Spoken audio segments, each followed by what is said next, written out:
Hello friend, welcome back to e learning with Hina ma'am channel. आज का जो session है काफ़ी इंपॉर्टेंट सेशन है। क्यों इंपॉर्टेंट है? क्योंकि बात करेंगे आज 10 के दम श्रृंखला की जो लगातार आप लोगों के बीच बनी हुई है। ये श्रृंखला काफ़ी इंपॉर्टेंट है। किसी कारण हमने कल नहीं डाल पाए थे, बट आगे से आपको ये श्रृंखला कंटिन्यूस मिलेगी जिस तरह अब तक मिलती आई है। आपको बता दें कि इस श्रृंखला की जो PDF है ना ही हम टेलीग्राम पर डालते हैं ना ही व्हाट्सअप पर डालते हैं, क्योंकि विदाउट आंसर की के टेलीग्राम या व्हाट्सएप पे डालना PDF हमें सही नहीं लगा। अगर आपको लगता है कि फिर भी डालनी चाहिए तो हम ज़रूर डालेंगे, ठीक है। क्योंकि जितनी भी PDF है हम कल लोड कर देंगे। अगर आप लोग कहते हैं कि मैम विदाउट आंसर की भी आप PDF डाल दीजिए, क्योंकि इसकी आंसर की के साथ इसको PDF डालना थोड़ा सा टफ काम है, तो इसलिए हमने क्या करा, विदाउट आंसर की के साथ इसे डाल दिया। बट आप लोगों की अगर क्वेरी रही, अगर रहा कि हाँ आंसर की के भी साथ डालिए या विदाउट आंसर की के साथ आप डाल सकते हैं, तो हम डाल देंगे जल्दी ही, क्योंकि थोड़ा सा उसमें समय लगेगा इसलिए नहीं डाल पाए हैं। तो आप अगर कहेंगे, क्वेरी करेंगे कि हाँ डालनी चाहिए तो डाल देंगे, क्योंकि आपकी तैयारी होनी चाहिए किसी भी तरह हो। देखिए, यहाँ पे वही मोटिवेशन को जो आपको ऊर्जावान रखेगा तथा औरों से बेटर तथा अलग करने के लिए प्रेरित करता रहेगा। क्योंकि हाला वही है जो लड़ा नहीं, आप हार नहीं सकते, क्योंकि आपने हार मानी ही नहीं है। तू हंस मुस्कुरा रोना कम कर दे, जिंदा है तू जिंदगी की नाक में दम कर दे। तो यहाँ पे हाँ आपको बता दें कि यूथ चैप्टर वाइज जो श्रृंखला थी वो भी कंटिन्यूस जारी रहेगी। अभी किन्हीं कारणों से यानी समय के अभाव की वजह से अभी बीच में थोड़ी सी स्थगित कर दी गई है। और दूसरा क्या है कि चैप्टर का यानी हम सिलेबस वाइज अपने टॉपिक को कवर करेंगे। NCERT की बुक अगर हमें लगा कि फरवरी तक एग्जाम हो सकता है, उसे हम कवर कर सकते हैं तो ही हम कराएंगे। क्योंकि ऐसा है कि NCERT की बुक कराने का मतलब था हमारा आपका बेस मजबूत करना, ठीक है। तो NCERT की बुक भी जल्दी ही कवर कराएंगे अगर करा सके तो। बट जो सिलेबस है उसके अकॉर्डिंग टॉपिकों को पढ़ना ये हमारा कंपलसरी पार्ट रहेगा ही रहेगा। NCERT तो हमारा वो पार्ट रहेगा जो हमारे पास फालतू समय का उपयोग में होगा, ठीक है। बट हमें सिलेबस वाइज टॉपिक कवर करना ये हमारा मोस्ट इम्पोर्टेंट पार्ट रहेगा। तो इसलिए ये सिलेबस वाइज टॉपिकों को कवर करना प्लस यहाँ पे यूथ चैप्टर वाइज श्रृंखला को कंप्लीट करना, और अगर कोई एक प्रैक्टिस सेट भी अभी लगाएंगे तो आज मतलब इतना हमें फरवरी तक करना ही करना पड़ेगा, तभी हमारी सफलता निश्चित होगी। क्योंकि हमारा टारगेट क्या है, 100+। इससे नीचे का आप टारगेट नहीं रखेंगे अगर आप इस चैनल पर जुड़े हैं।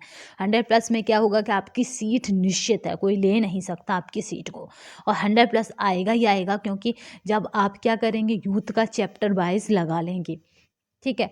यूथ का क्या करेंगे, चैप्टर वाइज श्रृंखला को लगा रहे हैं, इधर प्रैक्टिस सेट भी लगा रहे हैं, इधर क्या करेंगे, सिलेबस के अकॉर्डिंग टॉपिक लगाएंगे, ठीक है। सिलेबस के अकॉर्डिंग टॉपिक लगाएंगे तो भाई आपका क्यों नहीं आएगा 100%, क्योंकि 100+ ही आएगा।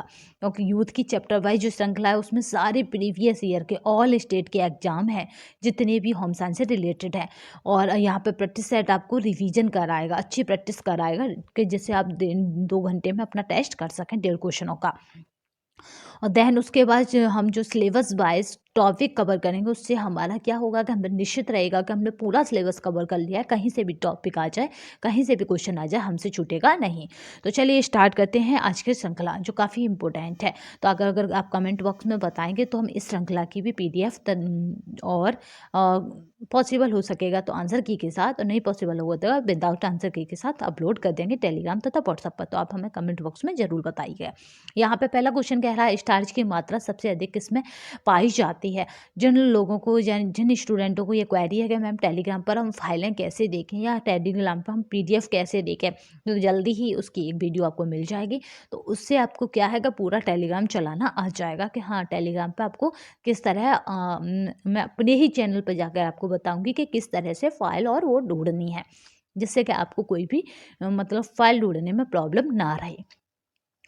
तो यहाँ पे पहला क्वेश्चन कह रहा है, स्टार्च की मात्रा सबसे अधिक किस में पाई जाती है। क्योंकि आप जब कमेंट बॉक्स में पूछते हैं या फिर आप मुझे व्हाट्सएप पे पूछते हैं कि मैम फाइल नहीं मिली है कैसे ढूंढें, तो पॉसिबल नहीं होता कि आपको स्क्रीन के साथ विजुअल करके उसे जोड़कर बताया जा सके कि इस तरह से ढूंढें। तो इसलिए हमने सोचा है कि उसकी क्या करेंगे, 1-2 मिनट की वीडियोस बनाकर आप लोगों को दे देंगे, जिससे कि आप लोग टेलीग्राम पर खास तौर पर हमारे चैनल पर जाके यानी आप ई लर्निंग चैनल पर जाके किस तरह अपनी फाइल ढूंढ सकते हैं। तो चलिए स्टार्ट करते हैं। यहाँ पे कह रहा है स्टार्च की मात्रा सबसे अधिक किस में पाई जाती है। तो ऑप्शन के अकॉर्डिंग हमें देखना है कि किस में स्टार्च की मात्रा सबसे अधिक पाई जाती है। तो पहला ऑप्शन है जड़ वाली सब्जी में, दूसरा है तने वाली सब्जी में, तीसरा है पौधे में और चौथा है बीज में। तो यहाँ पे जड़ वाली सब्जी में क्या है, सबसे ज़्यादा स्टार्च पाया जाता है। स्टार्च भी सबसे ज़्यादा होता है जड़ वाली सब्जी में, और याद रखिएगा फाइबर भी सबसे ज़्यादा जड़ वाली सब्जी में होता है। जैसे आपका चुकंदर हुआ, मूली हुई, सलकंद हुआ। सलकंद क्या है, सबसे उच्च फाइबर युक्त खाद्य पदार्थ है सलकंद, याद रखिएगा। पोस्टल विद्यालय में कितने वर्ष के अपराधी रखे जाते हैं। तो पोस्टल की बात करी जाए तो पहला ऑप्शन है 16 से 21 वर्ष, दूसरा ऑप्शन है 18 से 21 वर्ष और तीसरा ऑप्शन है 12 से 15 वर्ष और डी ऑप्शन है 15 से 17 वर्ष। तो यहाँ पे जो राइट आंसर रहेगा वो क्या रहेगा, तो याद रखेंगे 16 से 21 वर्ष के रखे जाते हैं। भारत में कितने वर्ष तक के बालक के अपराध को बाल अपराध की श्रेणी में रखा जाता है। 16 से 21 वर्ष, 14 से 18 वर्ष और 15 से 17 वर्ष और 15 से 16 वर्ष। तो बाल अपराध की श्रेणी में किसको रखा जाता है। तो यहाँ पे जो राइट आंसर रहेगा उसे याद रखिएगा। भाई देखिए 18 से पहले की आयु जिसकी नहीं, मतलब 18 क्रॉस हो गया तो वो बाल अपराध की श्रेणी में नहीं आता। तो यहाँ पे क्या है, 14 से 18 वर्ष। बालक का जिद्दी होना निम्नलिखित समस्यात्मक बालक कहलाता है। संवेगात्मक समस्यात्मक बालक, अनुशासन विहीन समस्यात्मक बालक, दोनों और इन सभी। तो यहाँ पे बालक का जिद्दी होना क्या कहलाता है। तो यहाँ पे जो राइट आंसर रहेगा उसकी अगर हम बात करी जाए तो ये यहाँ पे रहेगा दोनों।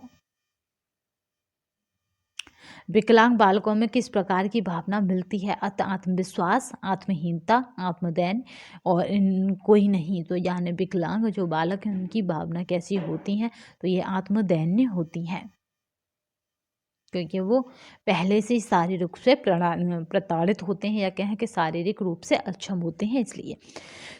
यहाँ पे है मिनीसोटा मल्टीफेजिक पर्सनालिटी इन्वेंट्री, यानी एक टूल्स एक टेस्ट दे रखा है, उसका नाम है ये, इसको शॉर्टकट में बोलते हैं MMPI। तो MMPI की अगर बात की जाए तो ये व्यवहारिक तालिका है, व्यक्तित्व तालिका है, वातावरण है, सभी है। तो यहाँ पे MMPI की अगर हम बात की जाए कि ये कौन कौन है, तो यहाँ पे याद रखिएगा ये क्या है, तो ये हमारा व्यक्तित्व तालिका है। इसका ऑप्शन रहेगा बी। नेक्स्ट देखते हैं, व्यक्तित्व खेल के अंतर्गत निम्नलिखित आते हैं। तो कौन आते हैं, तो यहाँ पे राइट आंसर है यहाँ पे ध्वसात्मक खेल, रचनात्मक खेल, प्रेरणात्मक खेल और ये सभी। तो यहाँ पे आएगा ये सभी आते हैं।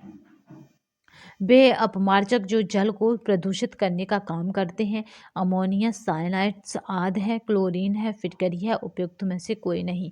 तो वे अपमार्जक की अगर बात की जाएगी तो यहाँ पर राइट आंसर क्या हो जाएगा कि जो क्या करते हैं, जल को प्रदूषित करने का काम करते हैं। तो वो हमारे अपमार्जक कौन हो जाएंगे, तो याद रखिएगा वो कौन हो जाएंगे, तो वो अमोनिया, साइनाइड्स आदि हो जाएंगे। नेक्स्ट देखते हैं, गर्भवती स्त्री की देखभाल का प्रमुख उद्देश्य गर्भकालीन अवस्था के दौरान होने वाली समस्याओं का निदान, गर्भवती के स्वास्थ्य की देखभाल करना, गर्भस्थ शिशु का स्वस्थ विकास और उपयुक्त सभी। तो यहाँ पर गर्भवती स्त्री की देखभाल की अगर बात की जाएगी तो यहाँ पे जो राइट आंसर होगा उसे हम समझते हैं कि क्या रहेगा। तो यहाँ पे जो राइट आंसर रहेगा वो क्या रहेगा, तो यहाँ पे रहेगा उपयुक्त सभी। नेक्स्ट क्वेश्चन देखते हैं, एक गर्भवती स्त्री को कितनी अतिरिक्त कैलोरी की आवश्यकता होती है। तो 100 कैलोरी, 300 कैलोरी, 200 कैलोरी और यहाँ पे 400 कैलोरी। तो यहाँ पे 300 कैलोरी अतिरिक्त आवश्यकता होती है एक गर्भवती स्त्री को, क्योंकि उसके अंदर एक भ्रूण पल्ला होता है और उसकी नीड के अकॉर्डिंग उसकी आवश्यकताएँ बढ़ती जाती हैं। तो आज के सेशन के लिए बस इतना ही। नेक्स्ट सेशन में फिर मिलेंगे, तब तक के लिए धन्यवाद। वंदे मातरम, जय हिंद।